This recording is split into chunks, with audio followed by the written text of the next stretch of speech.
As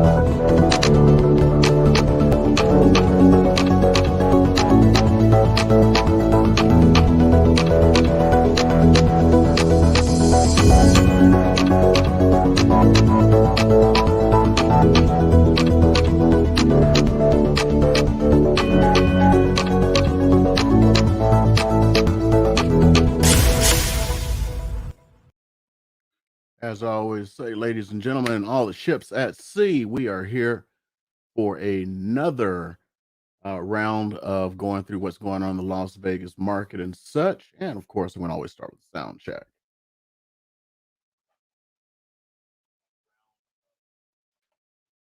Okay. Looks like we got some good sound going here. So let's go ahead and get into it and start talking about what we are going to cover today. Uh, as usual, this is normally going to be a weekly market update. So you kind of see what's going on. And I'll go into some other things that are going on in the market, both in Las Vegas and nationwide. See if we can make this one short today. If you guys have any questions, as always, just reach on out and I will try to answer them to the best of my ability. So let's go ahead. No jibba jabba. Boom. Let's go ahead and talk about this week's numbers. So we met at 5 p.m., 1700 for you military folk about a week ago. So let's see what happened over the last 7 days. So according to this, we kind of still have a little bit of a listing slump. Over the last few months, we've had about 1,000, just under 1,000 new listings come on every week.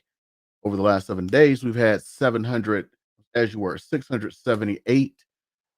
Uh, Last week I talked about, okay, some of it had to do with Thanksgiving. Well, we don't have that excuse this week. 930, as you were, 200. Man, I am really messing this up today. 239 back on market. Those are houses that an offer came in on them, and then somebody they canceled for whatever reason. We've had 307 price decreases and fewer price increases than normal, only 79 and 337 and 801 respectively for under contract sales. But this is what's amazing. Look at the number of souls, 1,162, which is dang near twice as many sales as there were uh, as we had new listings come on. So houses are selling faster than people can put them on, which means, unfortunately, uh, it's going to get even tighter. Normally, this is the time we want to go in there and get those bargains from about November to the end of January. Traditionally, has been the time where you're going to find the best bargains here in Las Vegas, even in other parts of the country, especially those above the snow belt. You're going to get your best bargains then, if there is even any houses, because some people take their houses off the market.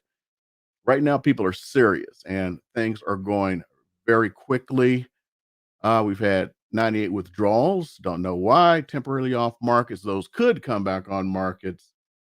Uh, and we've had some conditional withdrawals. I don't think I've ever covered traditional withdrawals from you guys. Traditional with conditional withdrawal is basically the person wants to take their house off the market, and the agent's like, "Okay, that's great. You're still under contract." So they're saying like, "Hey, you're not going to do anything else with it. You know, you can party all you want, but you ain't partying in my place because I done spent money on you." And that's how it is. Because some people want to withdraw because I don't know, somebody offered them a better price or something, saying like, "Hey, I'll do it for a lower commission." It can get really cutthroat, especially these days. So, as we always do, go ahead and put it on myself right now for just a second. I'm going to go in here and we're going to see what has hit the market so you can kind of get a idea of what you can get. So, on back here, let's look at our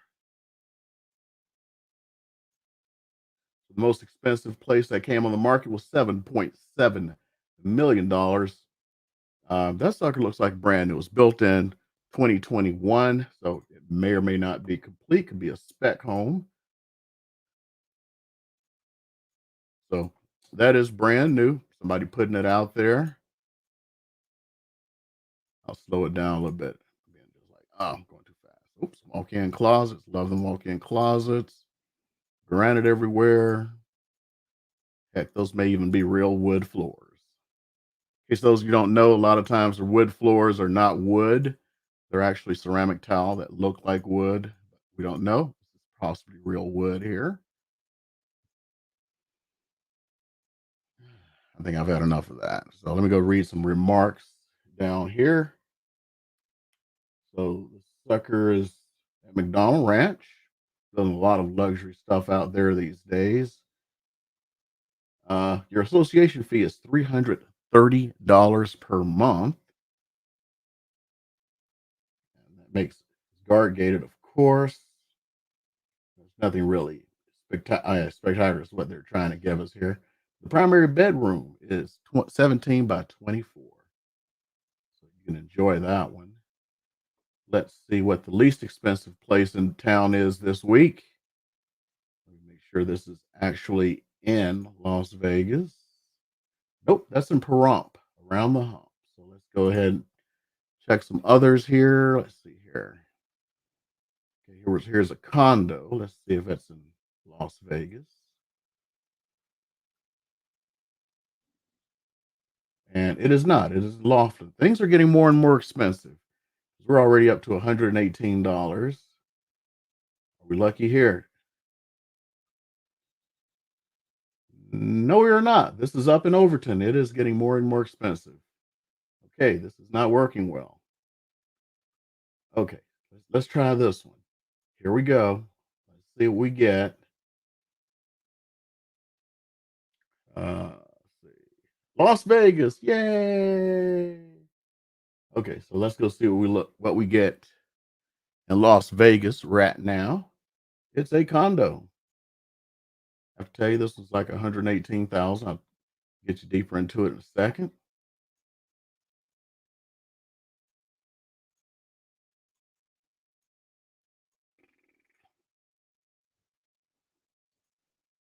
Okay. Particulars on this. This is a one bedroom, one bath condo that is 500 square feet. I said 118. I was incorrect. It is $119,900. Been on the market for 6 days now. Of course, it was within the last week. And the HOA fee is $140 a month. So for about 120,000, you just saw the cheapest place you can get in Las Vegas, North Las Vegas, or Henderson at this time. So let's just find the cheapest actual house because everyone wants that house, right? See what we get here. Cheapest house. Okay, let's see. I doubt that's in Vegas because of the price. That would be correct. I don't even know where Round Mountain, Nevada is. I want to look that one up. It's got me perplexed here. Okay, now we're at this one. Nope, Round the Hump in Pahrump. I'm at 170 now for single family houses. And on to the next. Let's see. We're on page 3 now. Okay, just saw the first single family house. Make sure it's in Vegas. It is. So let's see what we get. So let's go ahead and get that screen over here. So the cheapest single family house in Las Vegas right now is $220,000, 945 square feet, 3 bedroom, 1 bath, built in 1962. For this week, this is the cheapest house that has come on the market. So this is kind of telling you where the market is going.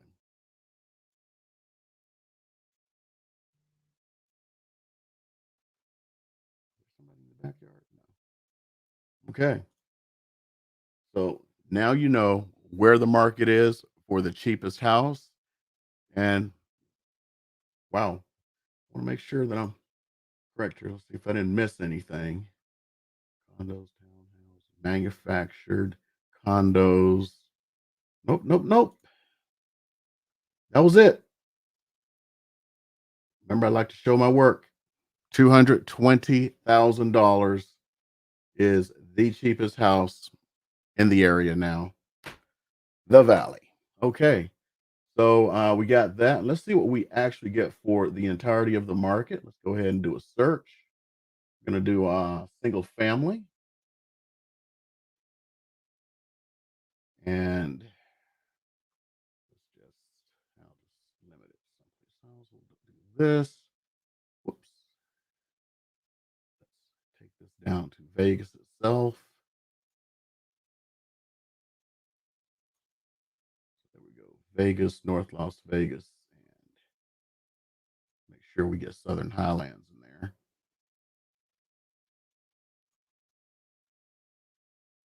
Make it easier on us. Get 100, and we're going to find. Okay, so right now, the cheapest house is $145,000. It's been on the market 26 days, built in 1964, 1,071 square feet, four bedroom, two bath. Let's see what we get. We've already covered this one. That is the cheapest house in Las Vegas right now. Hey, let's get even crazier. Everybody wants a pool, right? Let's see what the cheapest house with a pool is.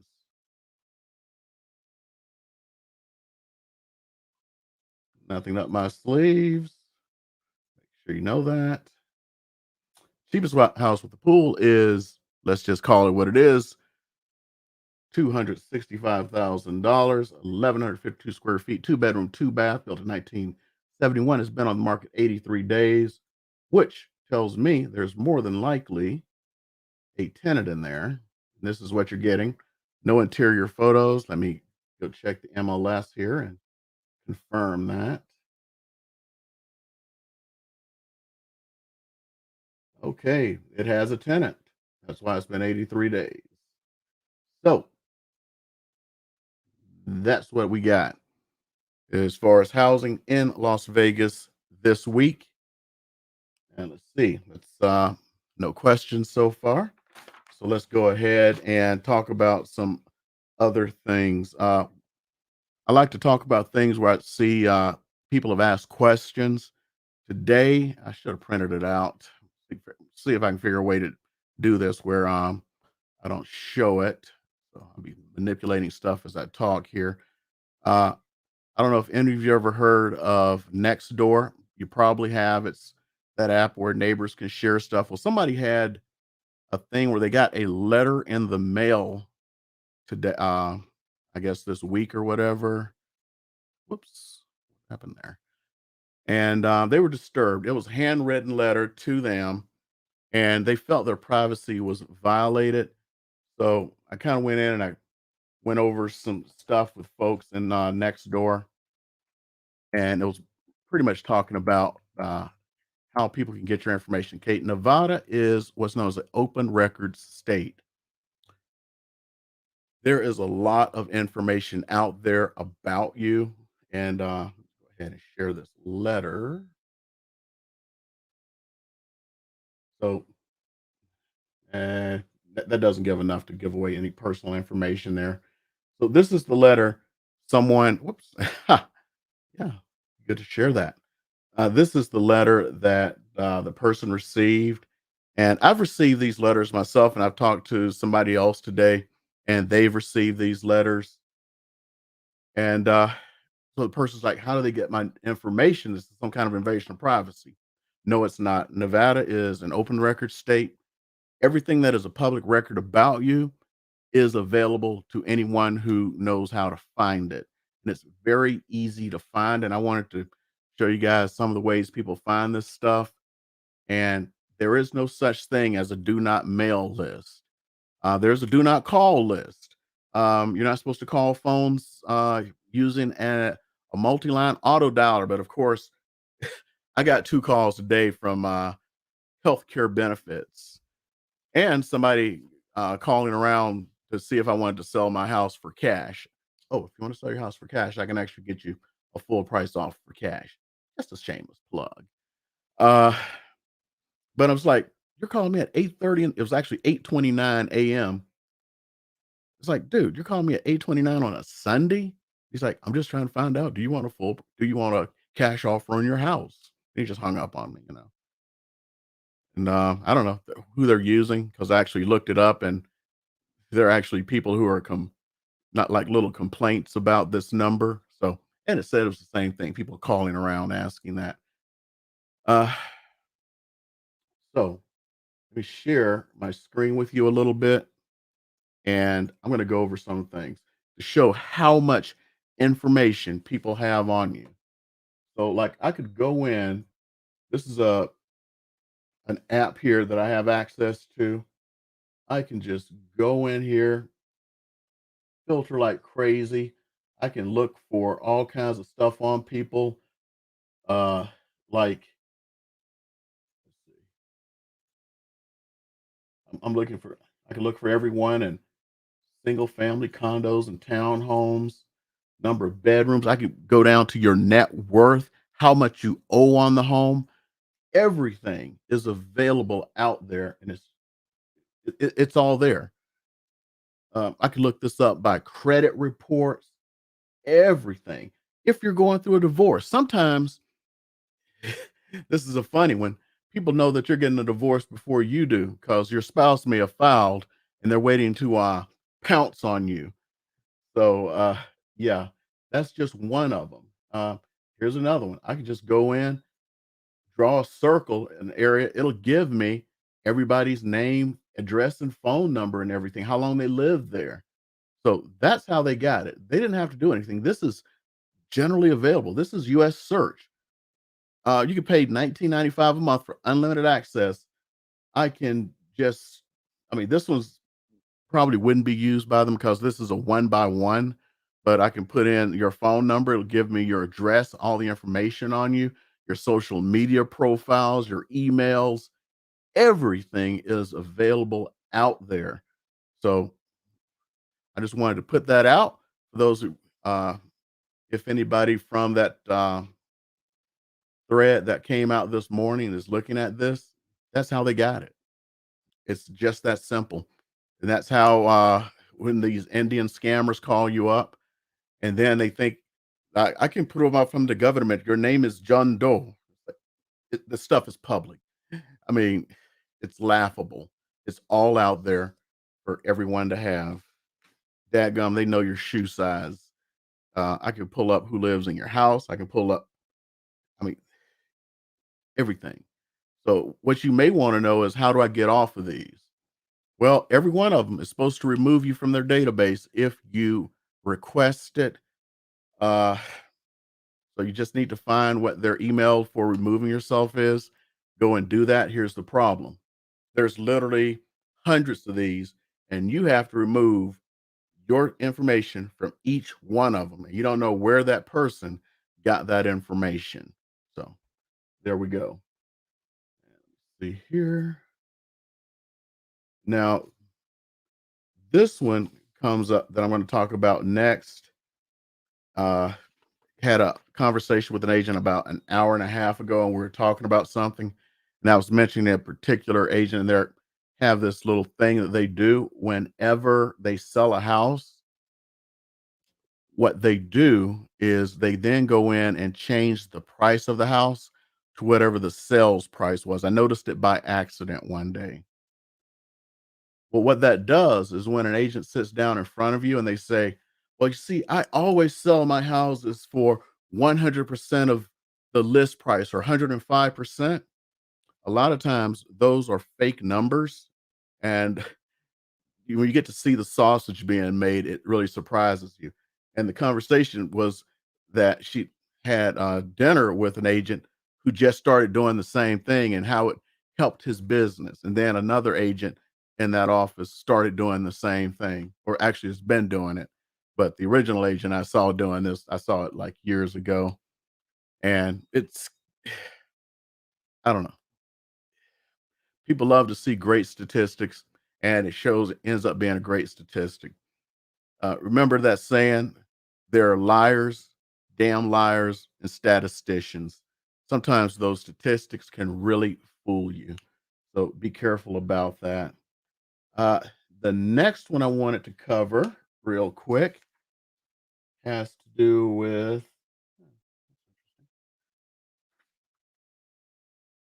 with our rentals, because we also got into some things about rentals. She was trying to help a guy who's looking to rent a or at least buy a place, but he's currently in a rental. And it goes into some of the practices that happen here that I've seen. Now, Nevada is the only state where you have to be a real estate agent to do property management. So if you have to be a real estate agent to begin with, do property management, and that's an add-on to your real estate license. Remember, of the 49 states and District of Columbia, Guam, all this other stuff, this is the only state that does that. We actually have the lowest amount you have to pay for property management. So if you have a rental house and you want to rent it out, in most states they charge you 10%. Here it's anywhere from 6 to 7. Always wondered why. It seems like it should be more, since you have to have more education, you have more eyes looking at you and everything. Seems like you should be charging more. But what they do here is when you sign the agreement for property management, you'll have to sign that when you decide to sell the house, you must use them. And another thing we're talking about is the person, they wanted to go ahead and buy a house now before it kept going up, because prices are going to keep going up. Uh, in order to get out of the rental, they've got to pay like $4,000. But the rental place said, "Hey, we'll let you out of this $4,000 if you use us to buy your next house that you're trying to buy right now." So I got to thinking about it. But wait a minute, you're taking that 4,000 or writing it off, and then you're going to make the money on the commission for them buying a house. Are you going to reimburse the owner for that? Or are you just going to find another tenant? Well, right now, if you've been out in the market, you know how hard it is to find a decent place, which means they're just going to flip it straight over to another tenant, and they're going to make all that money for the house that they're going to help buy for the person. So that's some of the things you got to look out for, uh, making sure people have your best interest at heart. And the next one I wanted to go into was the question everyone always asks: when is the market going to crash, right? When is the market going to crash? I got a little video I want to show for you. Hopefully everyone can hear this. So, Hi, De Beers. We Soviets have discovered the world's largest diamond supply. We will bring them to market and make many, many monies. Oh no, please don't do that. That will ruin our monopoly. Besides, your diamonds are too small for engagement rings. You're right, but why should we listen to you? Because we will invite you into our monopoly and help you market your Soviet diamonds to the Western world. But you just said our diamonds were too small. Exactly, which is why we're going to market this ring known as the Eternity Ring, where we put small diamonds around the band. Now, as long as you sell us 95% of your diamonds so that we can keep supply low and the prices artificially high. What do you say? I say you have a deal. We get to sell our Soviet diamonds, you get to mark a new Eternity Ring, and everyone makes money because you control the world supply of diamonds and artificially keep the price high and the supply low. Brilliant. okay. So for those of you going like, what does this have to do with houses? Has a lot to do with houses. Uh, I'm not going to go deep into the diamond market, uh, except to say, those of you who didn't know, diamonds are actually worthless. They're common stones, very, very common. One company controls the entire market for diamonds. They keep them all in a vault, and they let them out enough to keep the supply low to keep the prices high. That's where it relates. Supply and demand. Oh, they also did a bunch of ad campaigns to make you believe diamonds were expensive. Anyway, housing, where we're at right now, we're about 5.5 million houses behind where we need to be to house our current population. This isn't including future growth, immigration, or anything like that. And people are even living longer, which exacerbates the problem. So, yeah, that's why we're having the problems we have right now. So, people who believe that we are going to go into a uh, like a situation back in 2008, that was a completely different economy back then because people were buying houses. They were ninja loans, no income, no job, no assets. Now, if you've been searching for a home, you realize that everybody is peeking under your skirt. Make sure you're clean and they're going to get their money back. So we don't have that issue. Then houses were not as scarce as they are now. Remember, the housing market has not caught up where they need to be as far as building new houses. House builders took a break for several years because they felt like they were burned. A lot of them went out of business. A lot of them just closed down because it's like, hey, I don't want to take any chances. So now they got to build their way out of this. And this came from a conversation I had with a gentleman yesterday. He's going like, hey, I want to buy like a $400,000 house, but I'm waiting for for the market to crash because I know it's going to crash in the next few months. I've had people telling me the market's going to crash for the last 5 years. I had people telling me when you could buy a great house in a great neighborhood with a pool, single story, 4 bedroom for about $200,000. Oh, the market's going to crash, or they were doing other stuff. Those are $450,000 houses now. I remember one young lady flew in to look for houses a few years back. She was approved for 280. She wanted to keep it under 240. And at one point, she started crying, talking about why won't someone give me a great deal on a great house for me and my family? All I could think was the houses that you're looking at have 20 offers each. You're gonna go and choose the lowest bidder. Just putting that out there. So housing's not crashing anytime soon, unfortunately, but we don't know. I'll tell you the variables we have to worry about. Number one is Omicron. What does it do? But it seems like a lot of Americans have become numb to the COVID. They're just numb to it. They don't care anymore. So I don't think it's going to really affect much. Other one was possibly rising interest rates because interest rates have been rising, of course.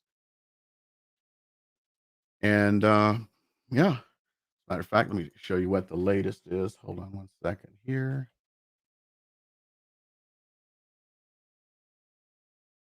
Me, I should have had this out for you. Here we go.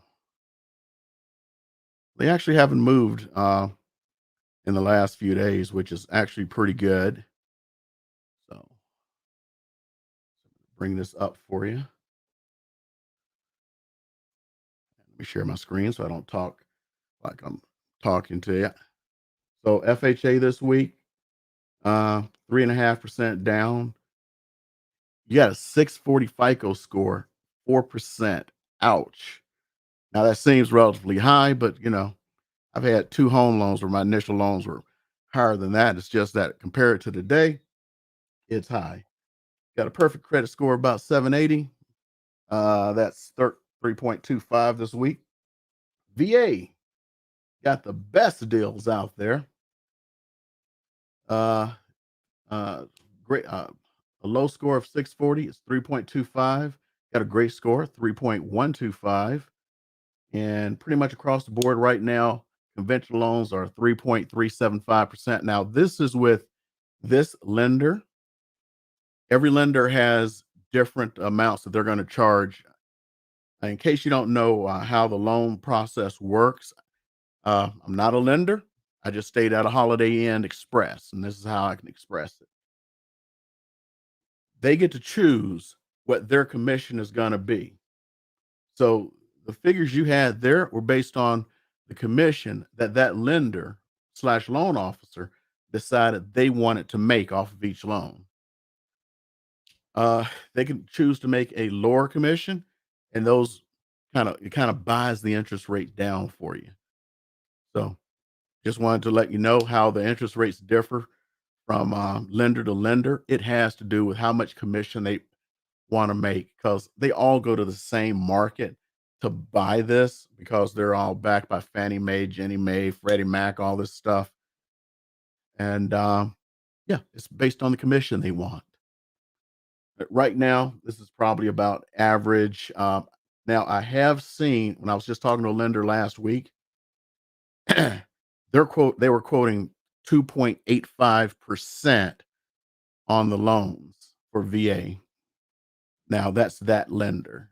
So I may at some point get like different lenders to see if they'll send me their weekly numbers because this, as you can see, I'll put it up here so you can see it, show my work.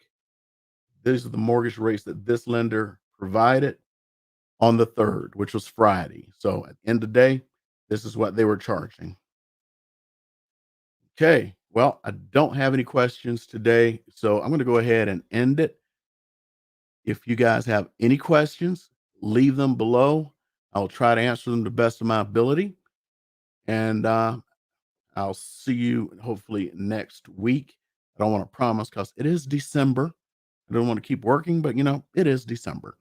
So with that, those of you who are watching this on the replay, if you have not subscribed, it would be wonderful for you to subscribe. And even better yet, if you were to hit that like button, that's how the YouTube algorithm works. So it'll suggest these videos out to more people because I try to put the best information that I can out there for you. And if I see something, somebody asks a question, I'm going to try to answer it here because it's one of the best forums because we all like to look at videos now and not read. So with that being it, we are out of here. See you guys next week. I'm not promising that.